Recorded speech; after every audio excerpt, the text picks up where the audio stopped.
마태복음 21장 28절에서 32절까지 제가 읽도록 하겠습니다.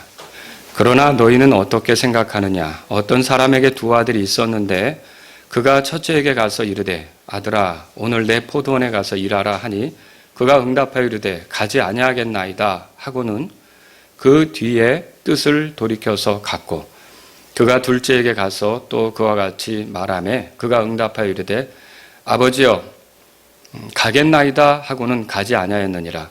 그 둘 중에 누가 아버지의 뜻을 행하였느냐 하시매 그들이 그분께 이르되 첫째 아들이라 하거늘 예수님께서 그들에게 이르시되 진실로 내가 너희에게 이르노니 세리들과 창녀들이 너희보다 먼저 하나님의 왕국에 들어가느니라. 다 같이요.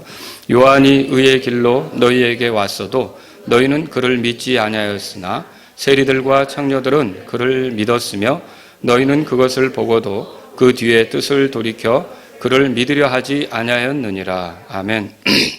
오늘은 제가 회개한 아들 이런 제목으로 여러분에게 말씀을 드리겠습니다. 자, 오늘 본문 말씀의 그 29절에 보면요.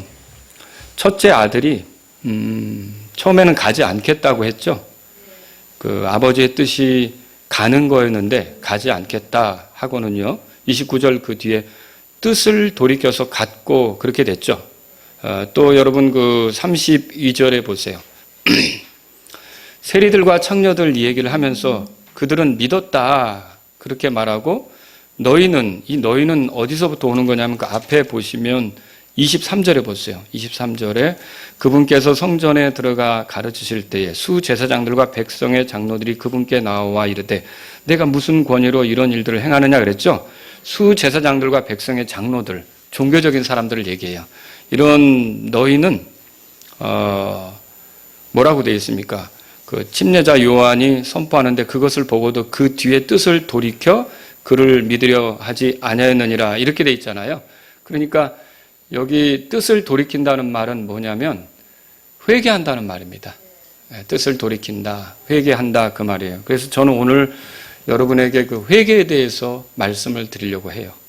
그리고 그렇게 말하면서 우리가 좀 회개하는 삶을 살도록 도와드리고 싶은데 제가 드리려고 하는 말씀의 내용은 먼저 회개가 얼마나 중요한가 그리고 또 다음으로 회개가 뭔가 이런 내용 오늘 두 가지로 크게 말씀을 드리도록 하겠습니다. 자, 그러면 회개의 중요성에 대해서 먼저 생각해 보죠. 회개가 얼마나 중요한지 성경을 읽어보면요. 그 하나님의 일꾼들마다 이 회개에 대해서 선포하는 것을 발견할 수 있어요. 신약 성경에서 제일 처음 회개에 대해서 선포한 사람은 신약 성경을 읽어볼 때 침례자 요한입니다. 그 침례자 요한은 요르단강에서 사람들에게 회개 침례를 주면서 뭐라고 그랬느냐? 그 마태복음 3장 2절에 이렇게 써 있죠. 회개하라. 하늘의 왕국이 가까이 왔느니라. 이게 침례자 요한의 선포예요.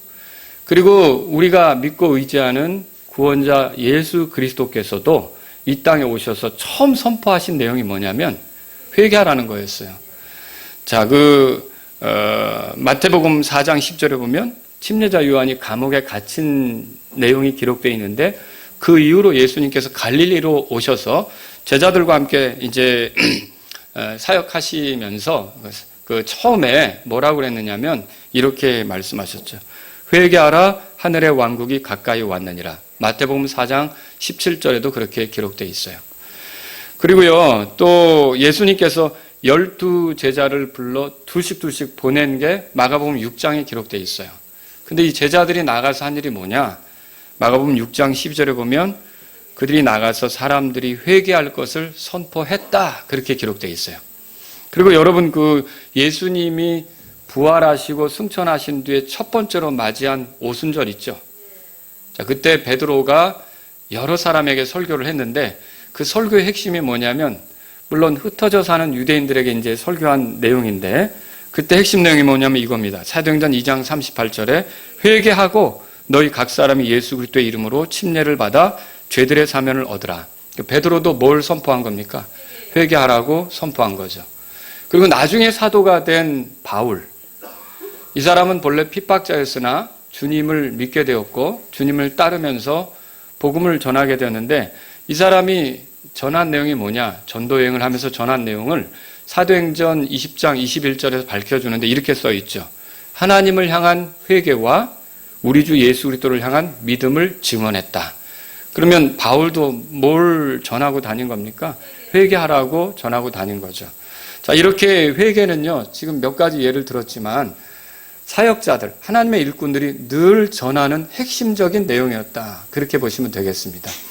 예수님께서도 이 땅에 오신 목적을 소개할 때 자신에 대해서 이렇게 말씀하신 적이 있어요. 마가복음 2장 17절에 나는 죄인을 불러 회개하게 하려고 왔다. 그렇게 말씀하셨어요. 그러니까 회개가 얼마나 중요한지 우리가 생각해 볼 수가 있겠죠. 자, 회개가 얼마나 중요한지 누구든지 회개하지 않으면 하나님의 왕국에 들어갈 수도 없습니다. 오늘 본문 말씀 보세요. 31절, 32절을 읽어보시면 여기에 세리들과 창녀들은 하나님의 왕국에 먼저 들어간다고 되어 있어요. 그런데 수제사장들과 백성의 장로들은 아직은 아니에요. 그런 차이가 어떻게 생긴 거냐? 이게 회개하고 믿었느냐? 아니면은 회개하지 않고 믿지도 않고 이렇게 했느냐? 이 차이예요. 자, 거기 31절, 32절 같이 읽어보죠.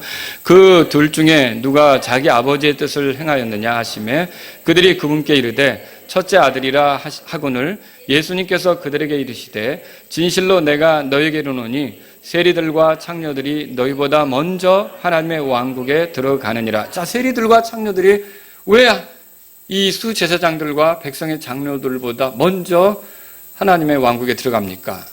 자, 수제사장들과 백성의 장로들이 못 들어간다는 말이 아니에요. 그들도 세리와 창녀들처럼 하면은 들어가겠죠. 여러분, 세리와 창녀들은 죄인들이라고 손가락질 받는 사람들인데 그럼에도 하나님의 왕국에 먼저 들어갔대요. 그 이유가 뭐냐는 거죠. 32절 다 같이 읽겠습니다. 이거 읽어보면 여러분이 왜 그들이 먼저 하나님의 왕국에 들어갔는지를 알 수 있어요. 같이 읽겠습니다. 요한이 의의 길로 너희에게 왔어도 너희는 그를 믿지 아니하였으나 세리들과 창녀들은 그를 믿었으며 너희는 그것을 보고도 그 뒤에 뜻을 돌이켜 그를 믿으려 하지 아니하였느니라. 그러니까 이게 무슨 말이냐면 그 믿음을 가지려고 이렇게 돌이키지 않았다는 뜻이에요. 한마디로 말하면 회개하지 않았다는 거죠. 결국 그들에게 회개가 없었기 때문에 하나님의 왕국은 그들과 관계가 없었던 거죠. 그러면 하나님의 왕국에 들어가는 데 있어서 필요한 게 뭡니까? 회개하는 것이다 라고 하는 걸 우리가 알 수 있는 거죠. 신앙 고백을 아무리 잘해도 회개가 없으면 소용이 없습니다. 그 예도 이 본문에서 찾을 수 있어요. 예를 들자면 그 둘째 아들이에요. 이 둘째 아들에게 첫째 아들에게 했던 명령을 아버지가 동일하게 했거든요. 그게 여러분 30절에 나오잖아요. 그가 둘째에게 가서 또 그와 같이 말하며 어떻게 말한 거예요? 아들아, 오늘 내 포도원에 가서 일하라. 28절에 첫째 아들에게 했던 말을 둘째 아들에게도 똑같이 한 거예요. 그런데 이 아들은 뭐라고 대답했어요? 아버지여 가겠나이다 그랬죠. 여러분, 이거 기가 막힌 말입니다. 아버지가 듣고 싶어하는 말이죠. 아버지가 좋아하는 말이죠. 아버지를 존중하는 말이죠. 누구나 다 이렇게 말하고 이렇게 나오는 게 얼마나 아버지를 흡족하게 하겠습니까? 정말 어떻게 보면 아버지를 기쁘게 하는 고백이에요. 내가 가겠습니다. 그런데 결국 여러분은 어떻게 됐죠? 이런 좋은 고백을 해놓고도 갔어요, 안 갔어요? 안 갔다고 돼 있죠. 이 안 간 아들이 끝내 회개하지 않으면 이 고백이 소용이 있어요, 없어요? 소용이 없다는 말이죠. 이게 뭘 얘기하죠? 그러니까 회개가 없으면 입술로 아무리 좋게 고백했어도 소용이 없다는 거죠. 정말로 중요한 게 뭡니까? 하나님의 왕국에 들어가기 위해서는 회개가 필요하다라고 하는 것입니다. 자, 많은 사람들이 그런데 하나님의 왕국에 들어가지 못하죠. 그 이유는 뭐예요? 그러면 뒤집어 보면 회개하지 않기 때문이라는 거죠. 회개하지 않기 때문이에요. 침례자 요한이 회개하라고 촉구할 때 수제사장들과 백성의 장로들은 회개하지 않았어요. 그들은 아직 하나님의 왕국에 이르지 못하게 된 거죠. 그러니까 이게 뭘 얘기합니까? 아무리 종교적이어도 수제사장, 백성의 장로들 얼마나 종교적입니까? 그런데 아무리 종교적이어도 회개가 없으면 그 사람은 하나님의 왕국과 상관이 없다는 거죠. 다시 말해 교회를 그렇게 오래 다녀도 회개한 사실이 없어요. 그러면 그 사람은 하나님의 왕국과 상관이 있어요, 없어요? 없다는 말이죠. 예수님께서 이렇게 말씀하신 적 있죠. 고라시나 벳세다야 화가 있다. 읽어보신 적 있죠? 그럼 왜 고라신하고 벳세다, 고라신이 뭐고 벳세다가 뭐예요? 도시잖아요. 거기에 사는 사람들을 가리켜서 한 말이거든요. 왜 그들에게 화가 있고 그들에게 심판이 있다고 선언하십니까? 그들이 회개하지 않았기 때문이라고 마태복음 11장 20절에서 말하고 있어요. 이것은 오늘날 우리가 지옥 심판을 피하는 데 있어서 필요한 게 뭐냐? 회개라는 것을 알 수 있게 하는 거죠. 회개가 얼마나 중요한지 보여주는 거예요. 그러니까 회개가 없다면 용서도 없는 거예요. 회개가 없는 데는 심판만 기다리고 있는 거죠. 회개가 없으면 하나님의 진노만 기다리고 있는 거죠. 아무리 하늘나라에 들어가기를 원해도 회개하지 않으면 소용이 없다. 하나님의 심판 대상일 뿐이다. 우리가 그걸 발견할 수 있는 거죠. 그런데 이렇게 회개가 중요한데도 사람들은 회개를 별로 좋아하지 않습니다. 회개에 대한 선포도 좋아하지 않습니다. 그래서 이 회개하는 것을 싫어합니다. 여러분 알아야 될 건 우리가 회개한 뒤에 예수님이 피를 흘렸습니까? 아니죠. 우리가 회개한 뒤에 하나님께서 구원 계획을 수립하시고 우리를 구원하려고 일을 시작하십니까? 아니죠. 이건 하나님 편에서 먼저 시작된 거예요. 우리의 죄값은 우리가 회개하기도 전에 이미 지불된 거예요. 우리가 용서되는 모든 길은 예수님을 통해서 이미 우리가 태어나기도 전에 2000년 전에 십자가에서 다 마련된 거예요. 그러니까 사실은 우리를 위한 구원 계획은 전적으로 하나님 편에서 다 마련된 거죠. 그런데 이게 우리 거가 되려면 우리는 어떻게 되느냐? 회개해야만 한다는 거죠. 그래서 회개 없이 그냥 죄사함을 누릴 수 있다? 이건 아니라는 거죠. 분명히 죄사함을 위한 모든 일을 예수님께서 해놓으셨지만 이게 우리 것이 되려면 여러분 이 회개하고 믿음이 그런 거예요. 회개하고 믿음은 양면적이라고 그랬잖아요. 떨어질 수 없는 거죠. 같이 가는 거죠. 그런데 이 하나님께서 우리를 위해 구원하시려고 하는 이 은혜를 우리가 누리려면 우리는 분명히 회개해야 되는 거예요. 어떻게 보면 회개가 그러니까 구원이 하나님의 은혜를 통해서 주어지는 것인데 이게 내 것이 되려면 그 은혜를 받으려는 밥그릇이 필요하잖아요. 그 밥그릇 같은 게 회개고 믿음이다 이렇게 말할 수 있는 거죠. 우리 중에 누가 구원 받았다고 해서 우리 회개를 자랑할 수 있어요? 놀라운 나의 회개 거 문제다 이렇게 노래합니까? 아니면 놀라운 나의 믿음 거 문제다 이렇게 노래합니까? 어떻게 노래하죠? 놀라운 주의 은혜. 회개하고 믿음은요 오히려 은혜를 높이는 거예요. 그 은혜를 인정한다는 표시예요. 이 은혜를 받아들인다는 뜻이에요. 그래서 그 회개를 할 때 그 사람이 그 은혜의 가치를 존중하고 겸손하게 받아들인다는 거예요. 이 회개가 반드시 필요한 거라는 거죠. 근데 물론 우리가 회개를 선포하는 것은 맞는데 이미 자기의 죄에 대해서 가슴 아파하고 있어요. 자기가 죄인이라는 걸 느끼고 괴로워하고 있어요.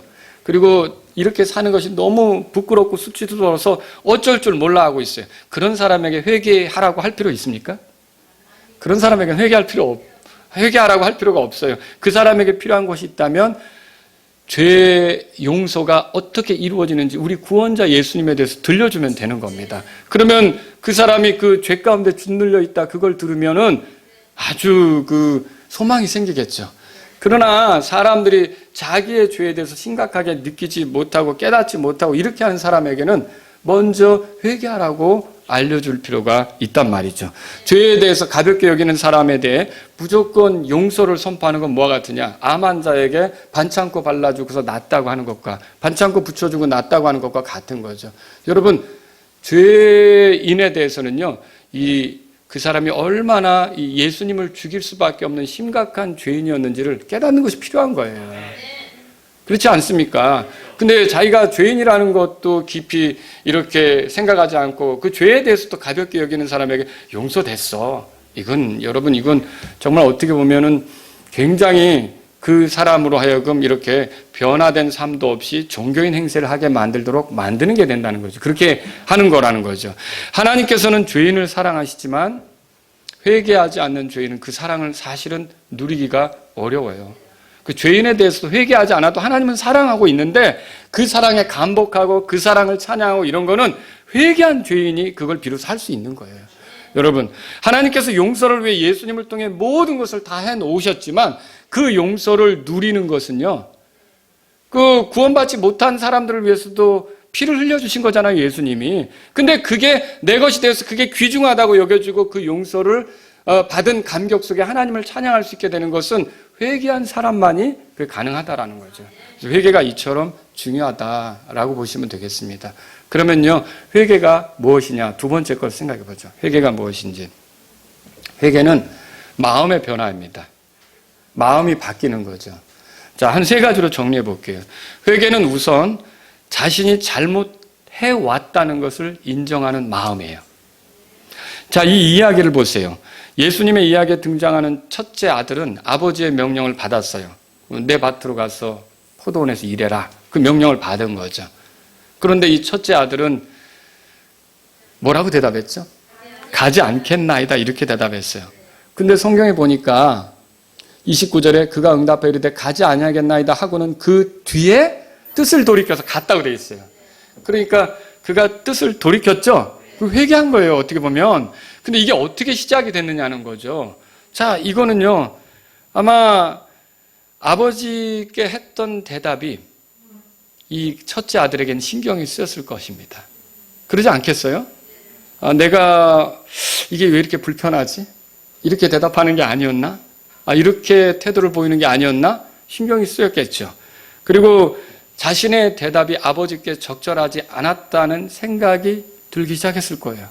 그리고 마침내 이렇게 하는 건 아니었어. 이런 마음이 들었겠죠. 자, 뭐예요? 내가 잘못했다는 마음이 드는 거예요. 이거는 아니었다라는 마음이 드는 거예요. 거기서부터 회개가 시작이 되는 거죠. 그래서 이렇게 하는 건 아니었어 라고 마음으로부터 인정이 되는 거죠. 자, 아버지가 어떤 사람의 이 첫째 아들에게 나를 낳아줬어요. 나에게 입혀줬어요. 나에게 먹을 걸 줬어요. 나의 공급자가 됐어요. 나를 가르쳐준 분이에요. 나에게 기회를 준 분이에요. 나를 이뻐하고 사랑해준 분이에요. 그런 아버지에게 내가 가지 않겠나이다. 야, 이건 아니지. 내가 어떻게 그럴 수 있어. 못된 놈이네, 말하자면. 자기에 대해서 그렇게 내가 잘못했다는 마음이 들기 시작하는 거예요. 이게 회개의 시작이죠. 오늘날 구원을 누리는 회개는요, 이처럼 누가 구원을 누리는 그런 회개를 하는 거냐? 내가 하나님 앞에 잘못했다라고 깨닫는 거예요. 그 마음이 드는 거죠. 왜 그렇습니까? 내게 살아갈 수 있는 호흡을 주신 분이 누구예요? 하나님이죠. 내가 노력해서 태어난 겁니까? 아니죠. 하나님께서 나를 여기에 살게 하신 거죠. 나에게 재능을 주신 분은 누구예요? 태어나기 전에 여러분이 연마했습니까? 아니죠. 하나님께서 날 때부터 나에게 어떤 재능들을 주신 거죠. 그걸 내가 갈고 닦으면 더 빛을 발할 수 있도록 하나님께서 나에게 기회를 주셨어요. 건강을 주셨어요. 사람과의 관계를 주셨어요. 하나님께서 이 모든 것은 나를 돌보고 있단 말이에요. 내가 살아갈 수 있도록 허락하셨단 말이에요. 내가 만지고 누리는 것이 다 그분이 나에게 주셨기 때문에 누리는 거예요. 그런데 내가 하나님의 뜻을 무시했어요. 하나님의 뜻에 관심이 없어요. 하나님의 명령 따위는 신경도 안 써요. 이거 나쁜 놈이네. 여러분 무슨 말인지 아시겠어요? 이거 옳지 않네. 이거 나쁘게 살았네. 이거 이렇게 살면 안 되었네. 라고 깨닫기 시작하는 마음. 그걸 인정하는 마음. 여기서부터 회개가 시작된다고 보면 되는 거죠. 근데 왜 이렇게 회개가 어렵죠? 사람들은요, 자신이 괜찮은 사람이라고 생각해요. 그리고 남들과 또 그걸 비교해요. 저 사람보다는 내가 좀 더 낫다고 생각하는 거죠. 여러분, 그 하나님의 눈앞에는 다 거기서 그만 아닙니까? 그런데 저 사람 저렇게 교도소에 간 사람보다 저렇게 뉴스에 나오는 사람보다 나는 그래도 낫지 이렇게 생각해요. 그러나 여러분 죄가 뭐냐면요, 본질적으로 하나님을 잊고 하나님을 무시하고 하나님을 대적해서 사는 게 죄예요. 여기서부터 모든 것이 파생되는 거예요. 자기 인생이 자기 것이 아닌데 하나님이 주셔서 사는 것인데 60, 70년, 7, 80년 이렇게 사는 동안 하나님에 대해서 기억하지 않고 무시하고 사는 거예요. 이 아들처럼 말이에요. 하나님의 뜻이 뭔지 있는데 나 그렇게 하기 싫어요. 라고 하는 것처럼 그러니까 아버지의 뜻이 있는데 그렇게 하는 것처럼 하나님의 뜻이 있는데도 그 뜻은 챙겨보지도 않고 신경 쓰지도 않고 알고자 하지도 않는 거예요. 이거 잘못이었구나. 이게 잘못이었구나. 이거를 인정하는 마음에서 회개가 시작된다고 보시면 되는 거죠. 생각해 보세요. 살아가면서 여러분 죽을 고비 여러 번 넘기지 않았습니까? 질병으로나 사고로나 우리가 위험한 순간이 있었는데 생명은 누가 쥐고 있는 거예요? 하나님이 쥐고 있죠. 하나님께서 그 순간 나를 지키시고 보호하셨기 때문에 여기까지 온 거 아니에요? 하나님의 은혜로 지금까지 살고 있는 거예요. 그런데 하나님의 뜻에 관심도 없어요. 하나님이 도대체 뭘 원하는지 존중하지도 않아요. 하나님의 뜻에 대해서는 무시해요. 근데 어느 날 내가 이렇게 사는 게 맞는가? 야, 이 나쁜 놈이네. 내가 이렇게 살아왔다니. 자, 여기서부터 회개가 시작이 되는 거죠.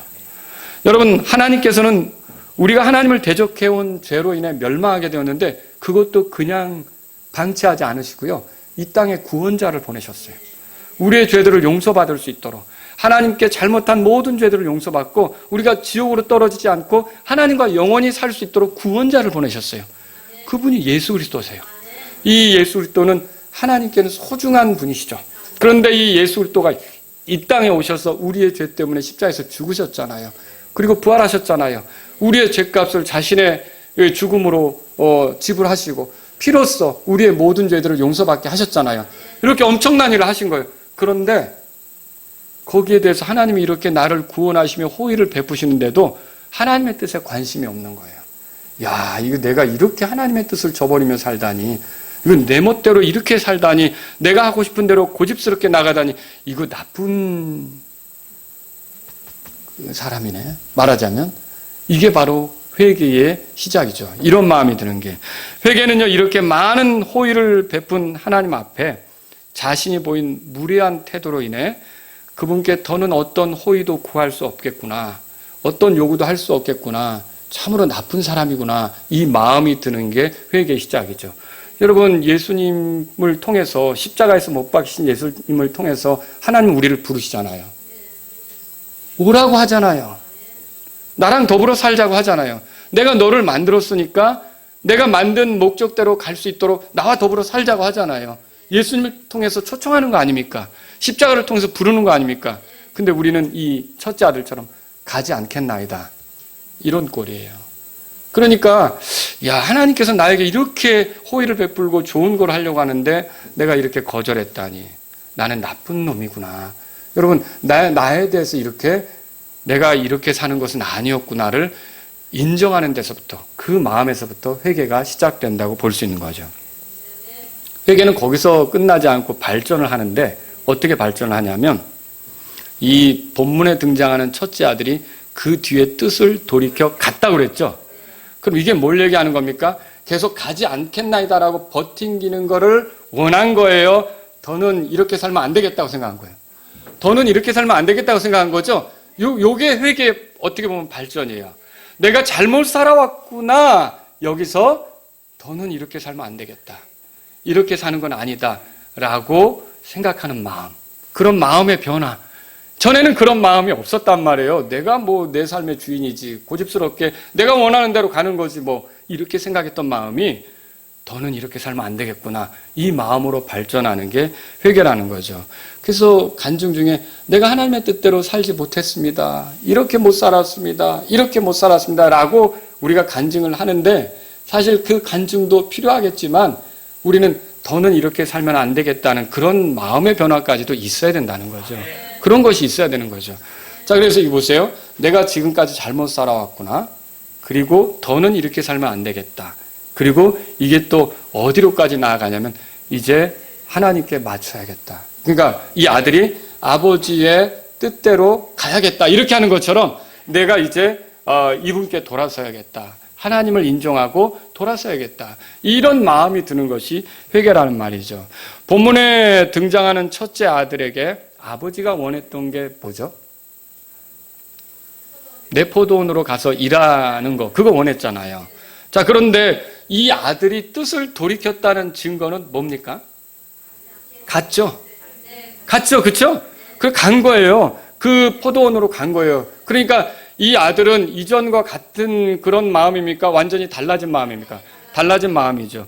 이 아들이 아버지의 뜻에 맞춘 것처럼, 처음에는 아버지의 말을 거절했지만 아버지의 뜻에 맞춘 것처럼 회개는 하나님에게 거절하며 살다가 하나님께 맞추는 그런 마음이에요, 말하자면.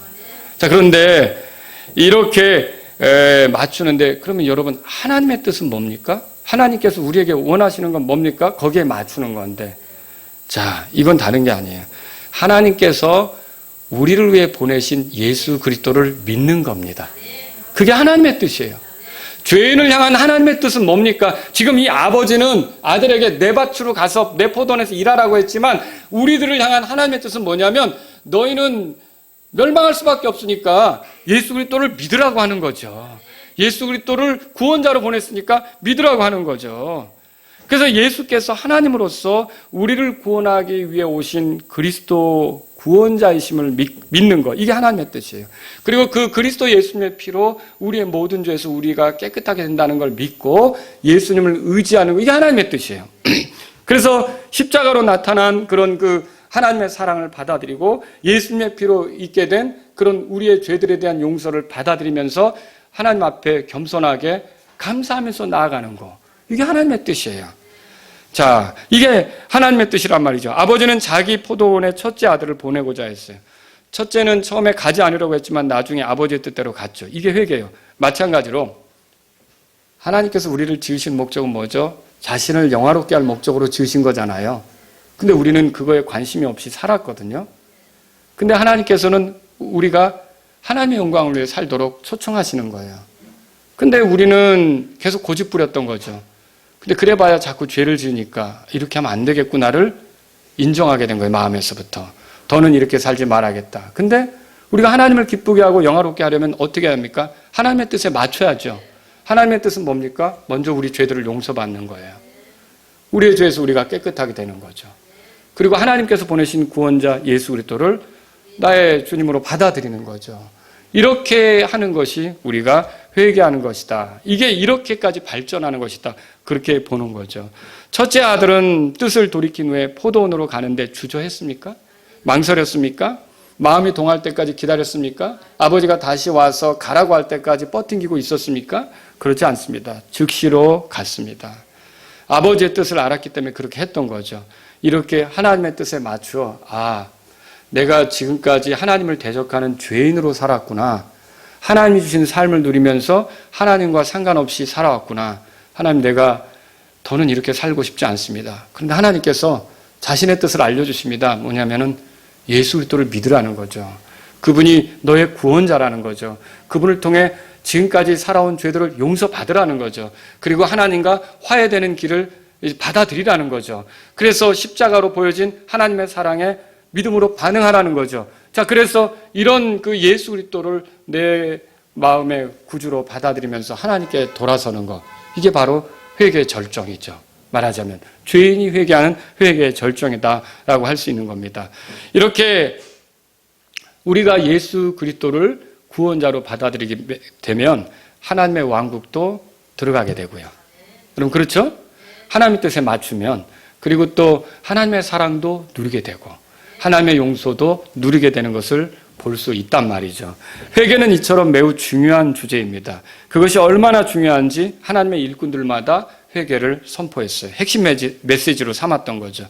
회개가 없으면 구원받지 못하는 거예요. 이건 마치 믿음이 없으면 구원받지 못하는 것과 같아요. 여러분, 회개가 있어야 되고 믿음이 있어야 되는 거예요. 회개하고 믿음을 보인 걸 우리가 회심했다고 하는데, 그러면 여기서 또 중요한 걸 꼭 짚고 넘어가겠어요.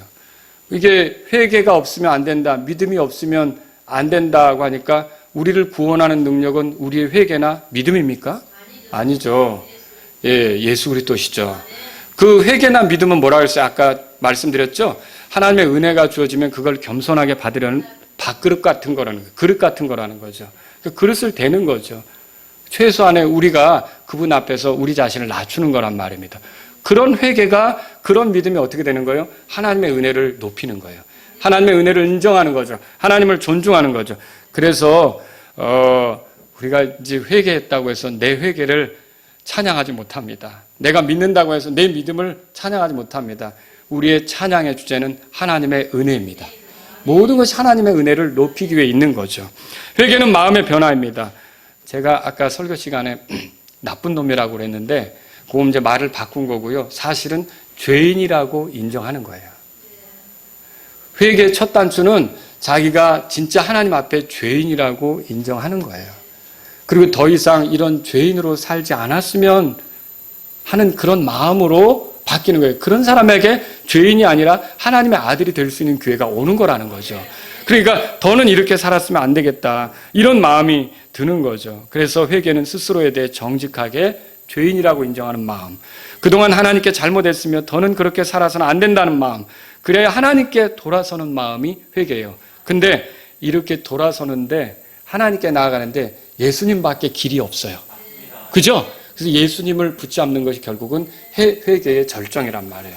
예수님을 의지하는 것이 회개의 절정이란 말이에요. 그래서 예수님을 온전히 하나님께 돌아가는 길로 구원자로 받아들인 것이 회개했다라고 말할 수 있어요. 자, 이렇게 보면 회개가 없으면 구원 되겠습니까? 안 된다는 거죠.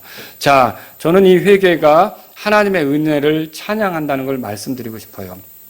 어째서 그렇습니까? 이 회개가 마음의 변화이기 때문에 그래요. 마음의 변화. 무슨 행동을 해야 되는 게 아니란 말이에요. 마음의 변화예요. 만약 하나님을 대적해온 우리가 우리의 죄들을 다른 방식으로 이렇게 이제 해결해야 한다면 아마 그건 어려웠을 거예요. 예를 들어서 하나님 우리를 용서하는데 여러분 누구를 때린 적이 있어요. 그러니까 너도 맞아. 그래야 용서가 가능해. 누가 때렸는데 분명히 맞게 한다든지, 너 하나님께 잘못한 것은 네가 벌금으로 갚아. 벌금이 낼 돈이 없으면 신체 포기각서로 써서 하나씩 잘라. 뭐 예를 들어 그랬다면 우리가 얼마나 끔찍하고 절망적이겠어요. 우리의 모든 것을 다해서 하나님이 우리의 죄들을 용서하고 구원하시고 하나님의 왕국으로 들어가게 한다면 정말 여러분 이거 굉장히 절망적인 겁니다. 근데요, 아주 단순하게 마음으로 내가 죄인이구나. 더는 이런 죄 가운데 살면 안 되겠구나. 하나님께 맞춰야겠다. 하나님께 가는 길인 예수 그리스도를 의지하겠다. 이런 마음의 변화로만 우리에게 용서와 하나님의 사랑을 누리게 하고 하나님의 왕국에 들어갈 수 있게 하니 이거 얼마나 아주 정말 은혜입니까? 여러분 그렇게 믿으십니까? 예, 아주 정직하게 내가 죄인임을 인정하고 예수 그리스도를 통해 하나님께 돌아서기만 한다면 다른 것 필요 없어요. 뭘 예배당에 안 갖다 바치고 뭘 하지 못하고 뭐 이런 봉사활동을 못하고 이런 거 상관없어요. 그냥 마음으로만 돌이켜서 이렇게 하나님께 예수 그리스도를 의지해서 나아가기만 하면 그 사람을 용서해 주시고 받아주신다. 이거 대단한 은혜입니다.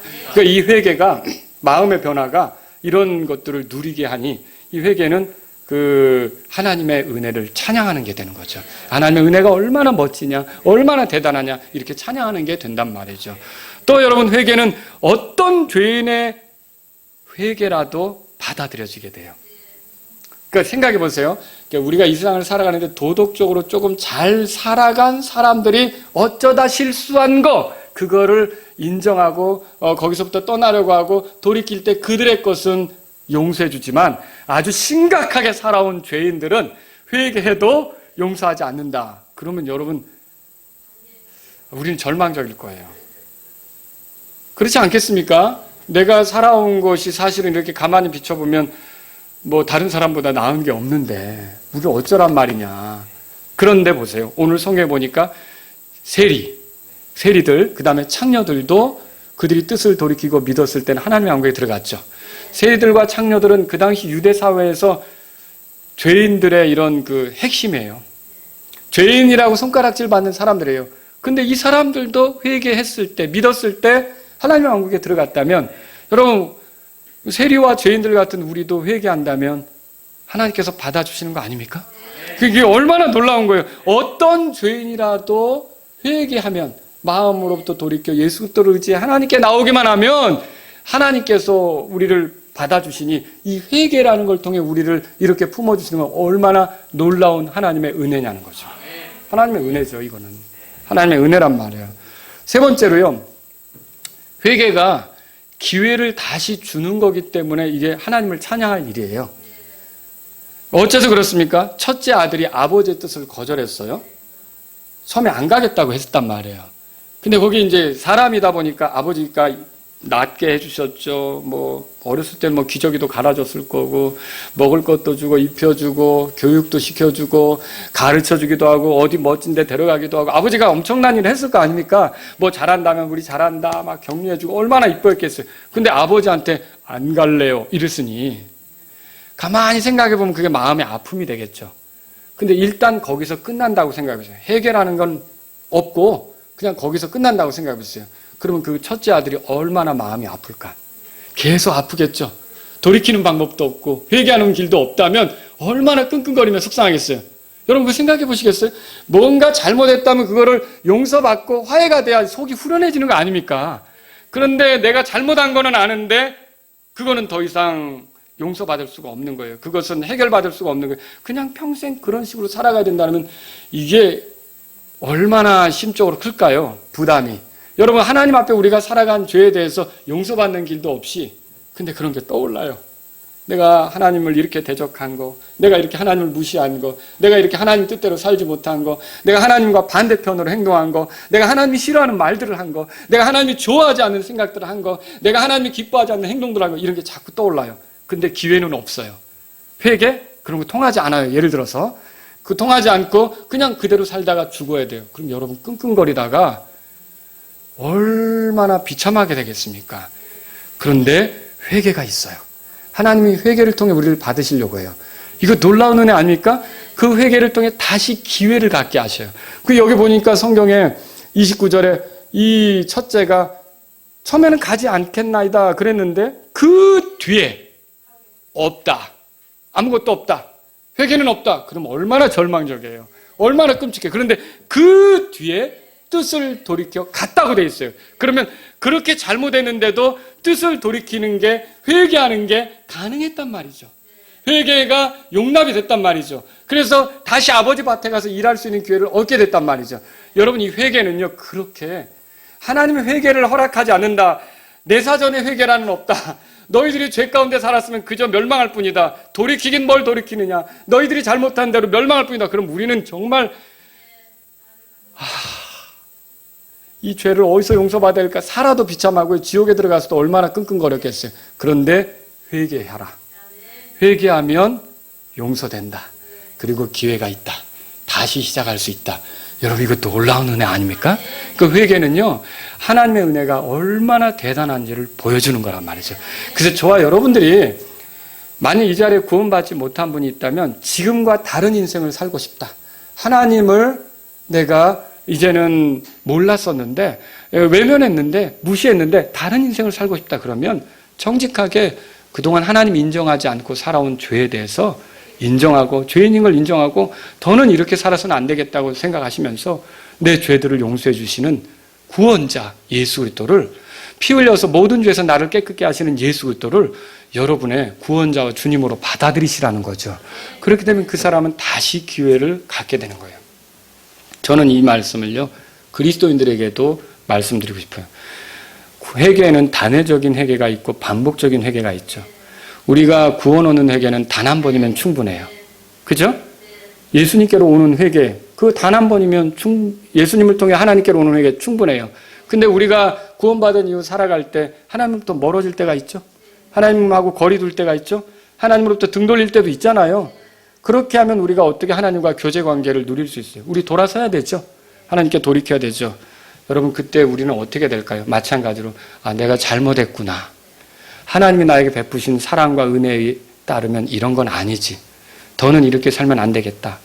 그리고 나의 죄 때문에 죽으시고 부활하신 예수 그리스도, 나를 깨끗게 하려고 피 흘리신 예수 그리스도가 계시니 내가 예수님 의지해서 다시 하나님을 찾자.